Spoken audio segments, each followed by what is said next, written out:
We're going to talk today about creative strategy, a central nervous system to a brand and a project. The creative strategy should be fluid. Your creative strategy is not your brand book. Your creative strategy is completely distinct from an original brand document. You should be thinking about this from the top and the bottom at the same time. You should be thinking about what's actually achievable. What your creative strategy should accomplish is a set of direction. Through building a creative strategy, you should be setting up the workflow. You shouldn't be building a creative strategy and then figuring out how to execute it.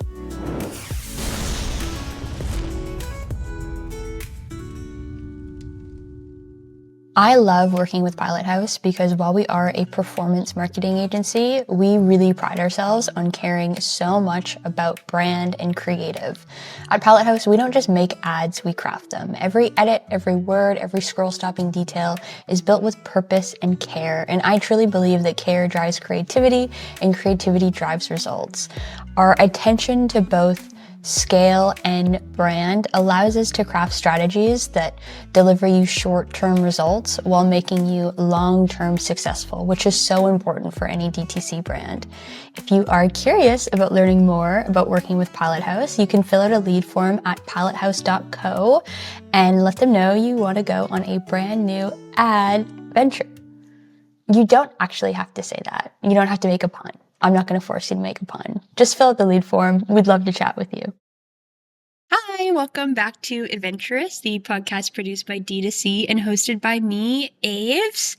Today, we are going to talk about a very expansive subject matter that everyone seems to be talking about right now, and everyone has opinions on, and there's a lot to unpack with this topic. And so we're going to talk today about creative strategy. And I want to be really intentional about the language that we use and how we describe this work. Because number one, I think that language is incredibly important. As we know, well, I don't know if you know, but I do love to read. I'm a big reader. And so having a large arsenal of words that can most accurately describe what I'm talking about is something I am very passionate about. Also, sidebar, language is exceptionally interesting when you think about history and how we understand each other and how miscommunications have such a butterfly effect. And that's all I'm going to say. But yeah, translation of sort of archaic language into modern text is a special interest of mine. And it's not why you're listening to this podcast today, so I won't yap about it too much, but it's a very fascinating thing to think about. We know what we know because someone interpreted it that way. So that being said, I'm going to talk today about creative strategy, but I do want to recognize that there are a lot of conversations right now about creative strategy. It feels like everyone and their dog are looking to hire a creative strategist right now. Jokingly, I'm hyper aware of this. Creative strategist, I keep joking on LinkedIn as a creative strategist with like a long tenure, proven results, and an exceptional track record. I am feeling firsthand the interest that people have suddenly in this type of work, and I'm feeling the excitement around it, but also I'm really witnessing a sort of distilling of what creative strategy actually means. And I do think something that happens time and time again is that we tend to, within ecom and D2C, devalue creative output because it has historically been the last part of the pie. And so I've seen this across different clients. I see this with different agencies, talking to friends who are also creative strategists. I think they've all had this experience as well, where creative output and creative work within marketing tends to be devalued in this way that's very specific, I think. And then what tends to happen is because we devalue the work and the output, we roll a bunch of things into one role, which always happens. And right now that role just so happens to be called creative strategist. But I want to, again, talk about creative strategy for what it actually is, which is a sort of, to me, central nervous system to a brand and a project. The creative strategy should be fluid, in my opinion, and it shouldn't be something like your creative strategy is not your brand book, right? Your creative strategy is completely distinct from an original brand document, brand book, brand guidelines, whatever you have. And so I want to get into the weeds today with you guys about what I think true creative strategy is. And I want to use really plain language and describe specific artifacts that I think we should all be building. Not to say that you shouldn't hire a creative strategist to do this work, and also not to say that if you're a creative strategist and you have a different approach, that's wrong. I'm just saying, again, as someone with tried and true results, especially when it comes to, sort of marrying together performance and brand and driving growth for modern e-com brands, that is what I do. That is how I craft creative strategies. So I'm going to talk about it within that specific context and that framing. Cool, cute, we love it. When you are putting pen to paper, if you've just gotten hired or you've decided creative strategy is something that you need to do as a brand, you have to think about ultimately what the goal is, which sounds, I know I just was saying, like, I'm going to use very plain language. We're going to talk about artifacts to build, and then I'm immediately going very broad. But that is for a reason. Something that I have seen time and time again, and this has only become exacerbated as people become rich in resources when it comes to context. And what I mean by that is we're full up on context. We're full up on 14-page documents that we're using Claude to produce that don't really give us any kind of actionable and tangible direction. And this is, I saw this before AI was really used as commonly as it is now. But this idea that we're putting together a creative strategy just to tick a box is not what we should be doing. The document shouldn't, like I said, be a 14-page ripper that you haven't even looked through and you've just kind of given Claude all the ideas you have, all of your goals, and told it to write a creative strategy like it's the best marketer in the world. It's not going to work, okay? There's enough context floating around out there. The real point in thinking about what is your end goal in crafting this creative strategy is, this is, by the way, I would say like the secret sauce to the way that I work. The point of having a specific goal in mind for what this creative strategy has to achieve is so that you can create proper boundaries and parameters around the creative strategy. I'm being very serious right now because this is very serious to me. Good creative work does not happen without boundaries because there are 1,000,003 different directions any brand could go in at any different time. Any given day, I probably have like 100 ideas in the bank that I could shoot for a brand or brief out for a creator or brief out for a designer. But the true art of creative strategy lives within the boundaries, right? So knowing what you want a creative strategy to achieve and why you're crafting it allows you to, as you're going through the process of creating it, put proper boundaries on the work and on the briefs and concepts that you're going to be floating up the line.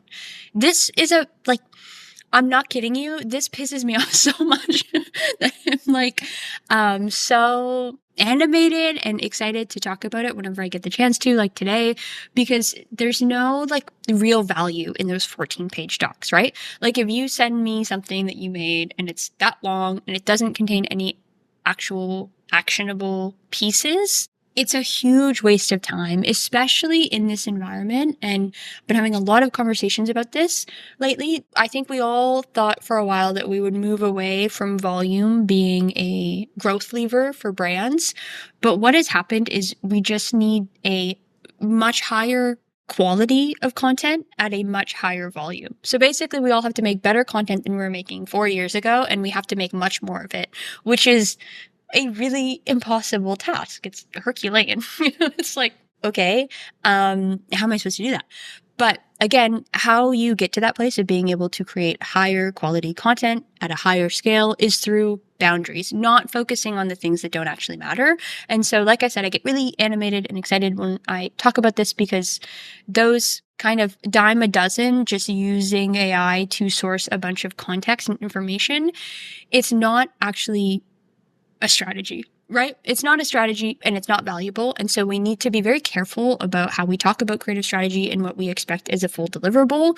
Because if the strategy itself isn't actually appropriate deliverable, then how do you expect this strategy to work and grow your brand? right? It's not going to.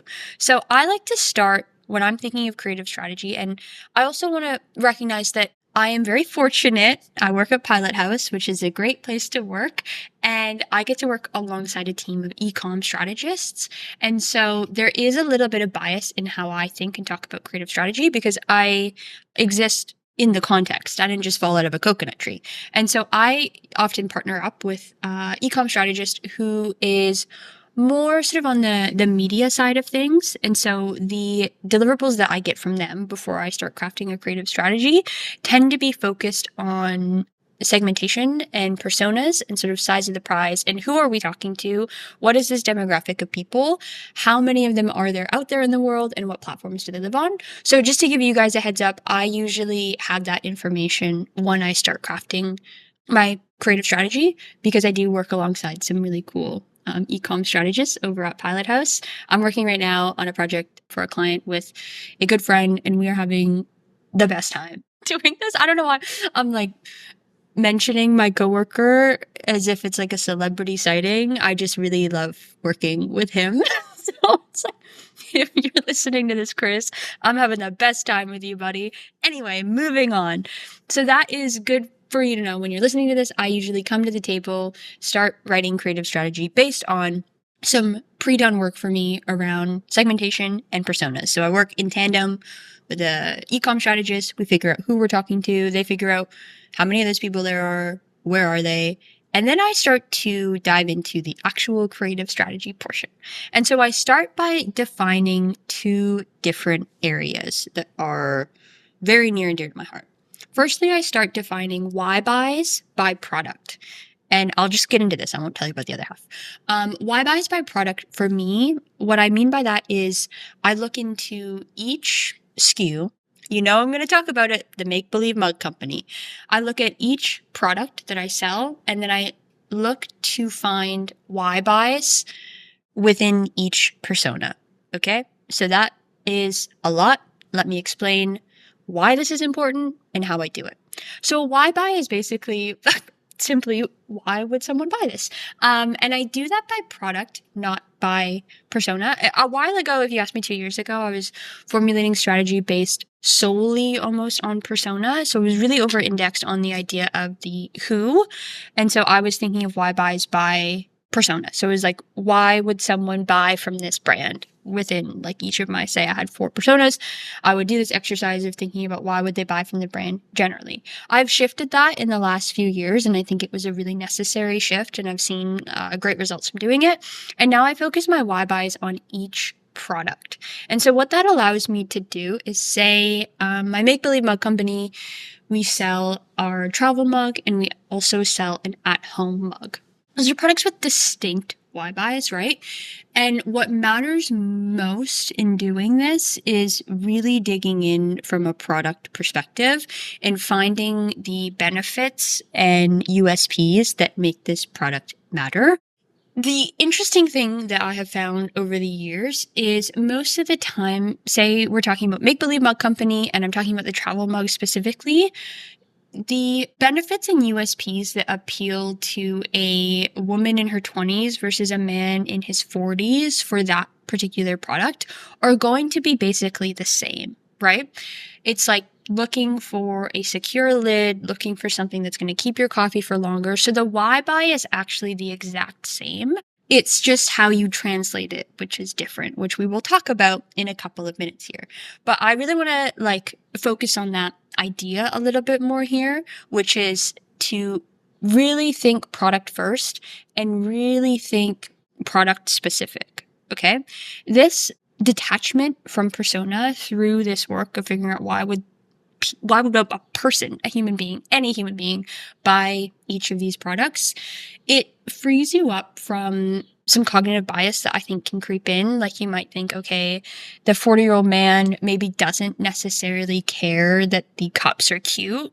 Could be wrong. You know what I mean? Once you actually dive into reviews and you look into comment sections and you look into like organic content about different travel mugs, you might find that design is actually very important to a 40-year-old man. Any 40-year-old man that I know, I feel like has a distinct design taste, One of my friends, she's like in her mid 40s, and so is her husband. And he's like the pickiest guy I've ever met. He's got a real eye for fashion, and he's like incredibly specific about the items that he buys for himself and for his home. So anyway, that is just a rant. I've had a lot of coffee today. But yeah, it's like you tend to get in your own way if you focus on personas too quickly, in my mind. So partnering why buys by product, mapping out for yourself, writing it down. Don't just allow this to live in your mind. Something that I will also call out right now is I don't think great creative strategy lives in a singular set in stone document. I'm a big fan of Figma. I'm a big fan of Milanote. I like to build systems within like ClickUp as well. Creative strategy should lead you to your creative system, in my experience. And so just writing these things down as bullet points isn't super helpful. What I would do is, like, this is something I do quite often, is I set it up in Figma. I'll put together a couple of boards and I'll make that document like live and breathe so I can continue to add to it, because that's very important. But yeah, focusing first on each product I have, what are the benefits, what are people actually interested in, and then how do these sort of stack up against competitors is also a really interesting route to go down when you're laying these sort of foundations of your creative strategy, if you will. The second half to this, which is that core translation piece, again, I feel like I shouldn't even be telling you guys this because it's like a trade secret of mine, but one of the things that people are most interested in talking to me about is this act of translation, because it's something I will toot my own horn. I think it's good to be positive and confident about stuff, about yourself. So I do know that I am quite good at this, which is taking a strategy, and sometimes I'm taking a strategy that lives within one of those 14-page documents, thank you very much, and I'm reading it through every single word. I'm just having AI summarize AI. I'm using this Cranium. She's great. She's beautiful. She works hard. That is my brain. And so anyway, this translation piece is something that I have found in my own career has been almost like mystified in a way. People assume that I can just do this. No, it's a skill and I work really hard at it. And this is how I go about doing it. So for me, I break the idea of translation of strategy into actual creative ideas and concepts and briefs. I frame that as relevancy by persona. Okay, so this is where we get into, we had an episode maybe a couple months ago where we're talking about like muses built off the back of your personas and how to accurately track what is going on organically and what will drive true relevancy for each of your personas. I've been saying this a lot lately, and I know that it's the truth. It's accurate and helpful, but I'll say it again. People are so inundated with content today that is specifically meant for them. And that is something we'll probably never get away from, right? Because the way that like paid social platforms work, and now the way that LLMs work, is that they want you to be engaged and they want you to keep using these platforms. And so they want you to have a good experience, right? If every time you ask chat a question, it tells you to piss off, you're not going to open ChatGPT and ask it a question because it's constantly berating you, right? And it's the same with like, if you're always logging in and looking at reels, and every reel is meant for a different demographic, not for you, you're not going to want to log on. So something to really accept about how the average kind of Gen Pop person lives today is that they are fully within an echo chamber of their own making. And what I mean by that is every single piece of content that they see when they're scrolling, and some people are scrolling for like their whole day, it's all meant to keep them engaged and keep them happy. And so as an advertiser, if you pay to appear on that feed and you do not speak the language that they're expecting to see, you are dead in the water, you know? If you are too reliant on your own brand and tone, and you will not sort of conceptualize what it might look like to speak that same language as your persona, dead in the water. You know, we really have to get over this hump of like, this is how we present as a brand. And we really need to recognize and accept that, like I mentioned, people are really deep in their own echo chambers right now. And being able to sneak in under their radar is a skill that, like I said, people are always trying to hire me to do or ask me to teach them how to do. And for a while, like I said, it was quite mystified, this idea, right, of being able to translate things perfectly into different audiences that you're not a part of. But breaking it down by relevancy and persona for me means that I have a separate part of my strategy that is fully focused on this idea of translation, and not in a way that is mystified and sort of broad. I'm really putting pen to paper, like in that episode talking about how I find persona muses and how I track them. It's a really critical part of formulating a creative strategy that I think gets missed, and that's why we always ask Aves, just how would we make an ad that focuses on these angles and speaks directly to this person? And yeah, a big part of figuring that out is figuring out like what resonates with that persona and what will create relevancy with that persona specifically. And so, not to repeat myself from that episode about muses, but I tend to look for people who have an audience that reflects the persona. I don't tend to necessarily look for people as a muse that fit the persona perfectly. I hope that makes sense. You are more likely to find success if you're paying attention to the people who watch the content rather than the person creating the content. That's been a really big unlock for me. And then I'll map sort of 4 main uses out per persona. And so I am on a weekly basis checking socials for people who are within this muse list. And I have like burner social accounts where I'm just scrolling and looking at content that is specific to these audiences. It's a really important thing to do. And it's a really like missable thing to do, which is always interesting when it's like, this thing is, I think, the reason that I am very good at translation. But a lot of people don't do it because you don't see the immediate value in it until you've done it for a little while. And then it just becomes second nature. And I think that's like the key part is it's really just in like the value of mapping out these persona muses so that you can build out the relevancy by persona section of your creative strategy is it's like setting you up to get the reps in. And so, like I said at the top of the episode, formulating a good creative strategy is really about knowing where you want to end up. And so it's not putting everything together with a bow. It is giving yourself the direction to start systemizing the workflow, which is what this sort of muse template does. I will say too, this is like so incredibly tactical, but I think that good creative strategy comes from the top and the bottom at the same time. Pay attention. I might have said this before. Pay attention to the style of captions that people use. Like it's small things like that. Pay attention to the angles that they're shooting content from. Pay attention to the way that things are lit. Pay attention to the words that they use. Pay attention to how they're placing text overlay. Is it like a ton of text? Is it very small? These are all little nuanced bits that add up and allow your content to filter through that feed undetected. So 2 sides of the coin of how I formulate a foundation for creative strategy. On one side, product specific why buys. And then on the other side, we have persona muses to build relevancy and resonance with our actual customers.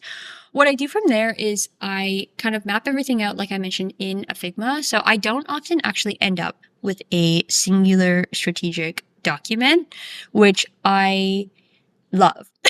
I don't want to sit down with you and give you a lecture about things that could potentially work.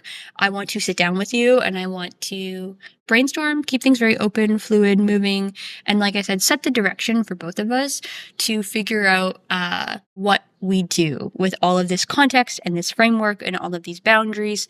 Where do we go next? I will say, like, once I put those Figma documents together for why buys by product and then relevancy and persona, that's when I start actually creating content for brands that I'm working with and I am running a point on creative strategy for. And that is, like I mentioned, I do believe that there is a huge amount of benefit to building a creative strategy from the top and the bottom at the same time, and then meeting in the middle. It's balanced, it's giving spiral. I recently said to my therapist that I'm at an age where spirals are really like speaking to me aesthetically. So I guess this is that too. It just like finds that right balance between what is actually achievable through creative and then what the larger goals are. And something I also want to say too about the idea of creating creative strategy from the top and the bottom at the same time is I have sat in a lot of rooms where people will craft a creative strategy and they'll be like, this is a really funny example. Okay, I'm excited now. Say I have my mug company and we really want to start appealing to an outdoorsy, adventurous. Oh my gosh, adventurous. That's the name of the podcast. I said it by accident.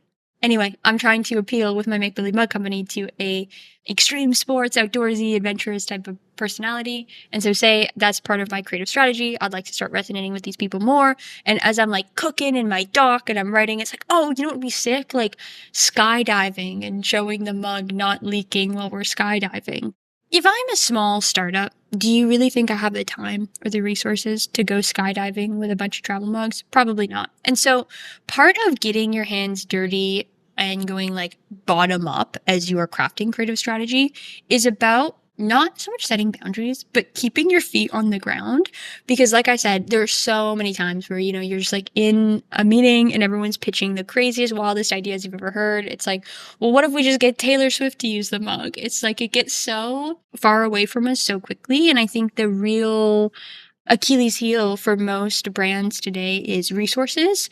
And so by crafting a creative strategy from both the bottom and the top at the same time, it allows you to get a really good handle on your resources, the resources that are at your disposal. And it allows you to create a strategy and framework that is achievable, which is really important as well. Like I mentioned, there's so much talk about creative strategy these days, and it's so fine if you want to just go get a big audit done by someone.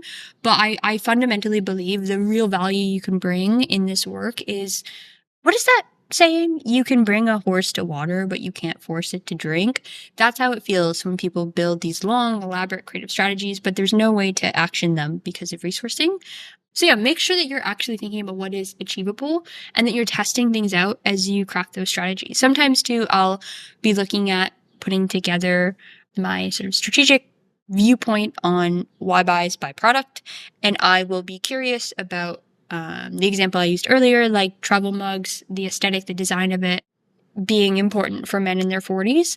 I will test content and look for top of funnel metrics that show me that that is a good route to go on, and then include it in the strategy, right? It's about, again, that fine balance of big work, big thinking, pulling all the context in you can, looking at like intent-based research, trying to figure out exactly what's going on from a brand level, but then also at the same time, giving yourself the opportunity to actually test things out. So without giving away, I guess, too much of how I approach the work for free on this podcast, those are the two like major tenets that I consistently fall back into, including in a creative strategy. And they are two sort of parts of creative strategy that I think almost get like overlooked because, like I mentioned, we have so much context now and we have so much information available to us. It's easy to just put together a really big document and call it a strategy. But like I mentioned, you should be thinking about this from the top and the bottom at the same time. You should be thinking about what's actually achievable, and you should be looking like what your creative strategy should accomplish is a set of direction, right? And then through building the creative strategy, like the, I guess, most important point that I want you guys to really hear here is through building a creative strategy, you should be setting up the workflow, right? You shouldn't be building a creative strategy and then figuring out how to execute it. And it's like a big stinky mess. Once I like wrap up kind of the final pieces of the Figmas that I'm working on, I'm doing my message boxing, I'm doing like a triangle of angles, like all of these different tools that we've talked about. Once I'm putting that all into Figma, like I am chomping at the bit to create content once I'm done that. And I see a lot of the times people will create a creative strategy and then you sort of back away from it because it's hard to accomplish and it's hard to actually get out there, and like the tactical pieces aren't there. So again, if you go top and bottom at the same time, you meet in the middle,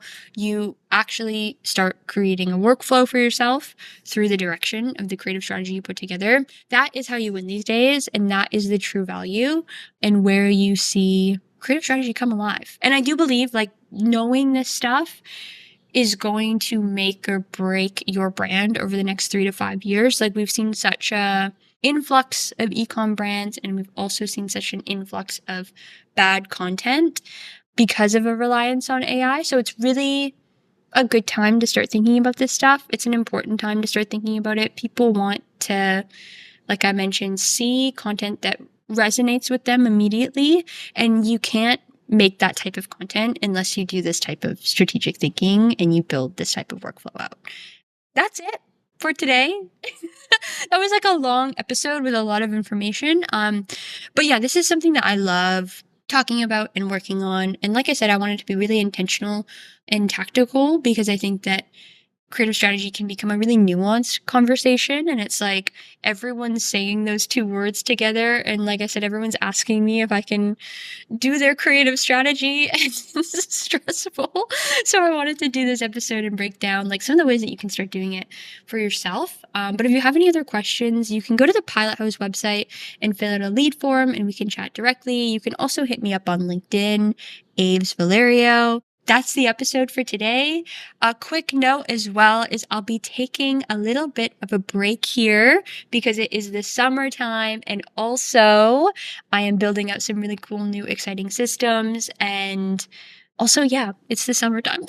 We're taking a little break. So we'll be off for a couple of weeks, no new episode, but I'll still be around, like I said, so feel free to reach out. Go to the Pilot House website, fill out that lead form if you want to chat between now and when we come back. I am really excited to come back. We'll start probably talking immediately about Q4, like mid-August, end of August. So that'll be fun. But for now, thank you so much for listening.